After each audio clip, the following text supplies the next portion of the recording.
The guest is an experienced psychologist and an expert in areas of research, management, and training. For the past 20 years, our guest has been a defender of women's rights on the African continent. Good afternoon, madam. Can you please introduce yourself?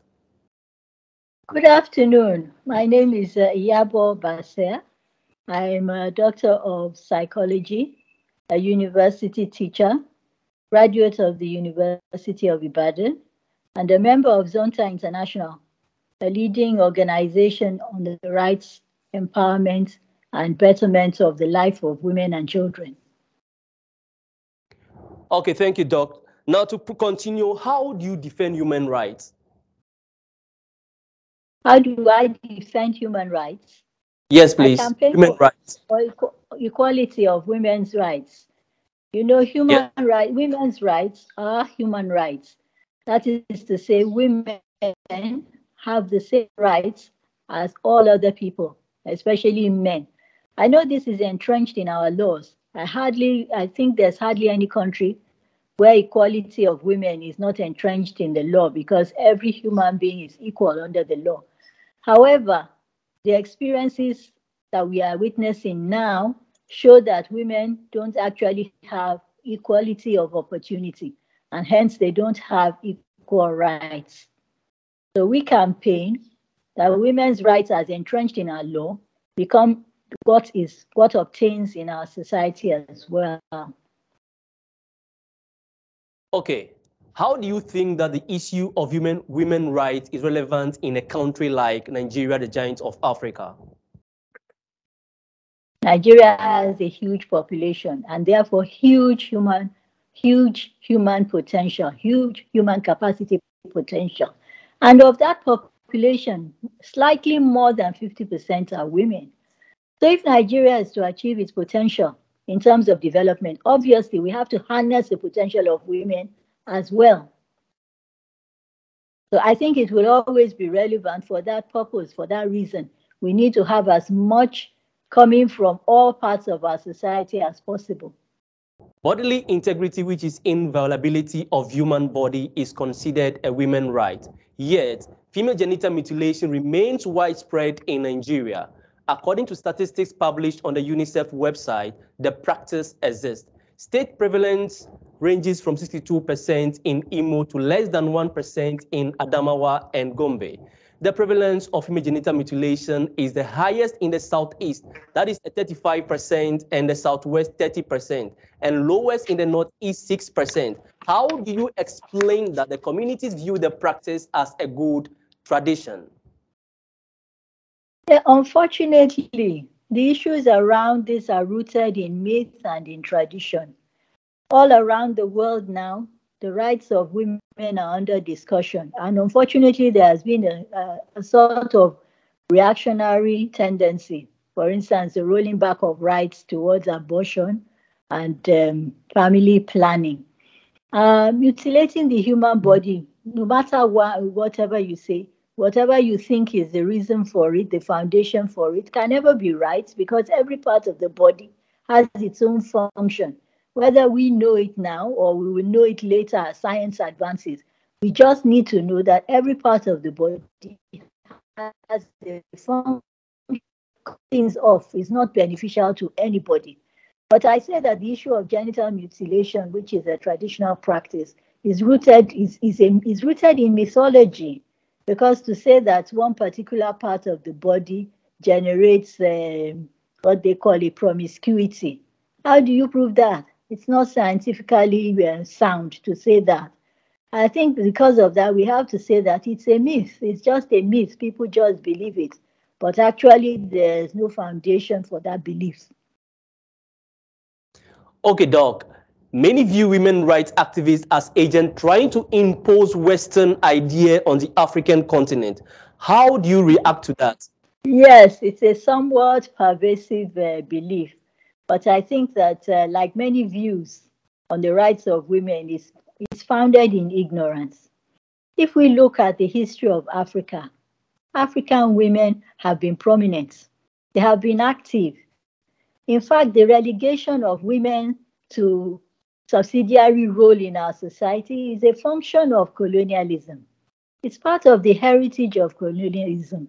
We all know that if we look at the history, as Professor Bolanle Awe rightly said, history shows that African women were equal partners with the men in the development of society before colonialism, before the Western way of looking at women came to be. So for someone to think that being a woman activist is something brought from the West is a strange thing. But what I would say is that the explanation is that we have our oral traditions. We don't write things down. So we are now using what is written by those people to justify what we have been doing as part of our own tradition. So it's not that the West is bringing the fight for human rights to us. No, that has been with us all along. We've had women warriors, women queens and kings, rulers in Africa, even before the white man came. It's just that we didn't write our history like they write it. You have been a licensed psychologist for over 30 years. Can you please specify the issues that you are generally asked to examine?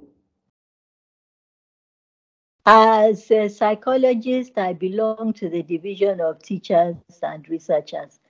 So people do not necessarily come to me to ask me about particular issues. I choose issues that are of interest to me to do my research. And of course, I teach the basics of psychology to students.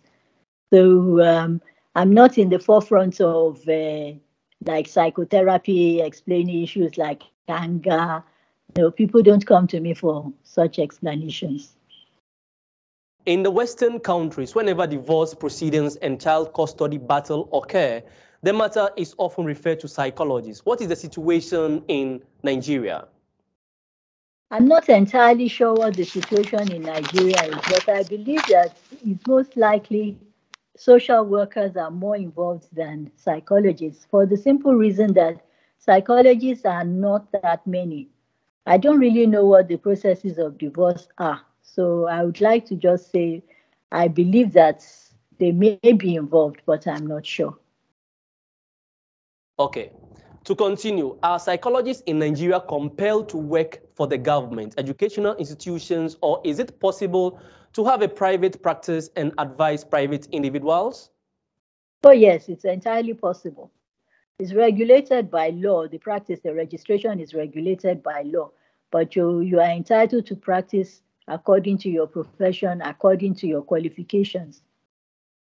And I know some people have set up clinics to run psychotherapy clinics for patients where necessary. Although most psychologists will naturally work either in hospitals or in educational institutions. Based on your field of experience as a psychologist, how acute is the phenomenon of domestic violence in Nigeria compared to other African countries that you know, and to what's happening in the Western world? There was a spate, I think in 2020, it particularly, yes, the domestic violence, gender-based violence has been an issue worldwide, worldwide. Sadly, women are not safe in their homes. They are not safe on the streets. They are not safe in their working places. That is a reality. And that is the reason why we have 16 days of activism worldwide annually for the campaign to eliminate violence against women. However, a lot of progress had been made up to 2020. The year 2020 was a particular landmark year because of COVID-19. So many of the gains that had been made in containing domestic violence and gender-based violence were eroded. I think because of the restriction of movement of people, there was a lot of frustration and proximity, unnecessary proximity of people to one another.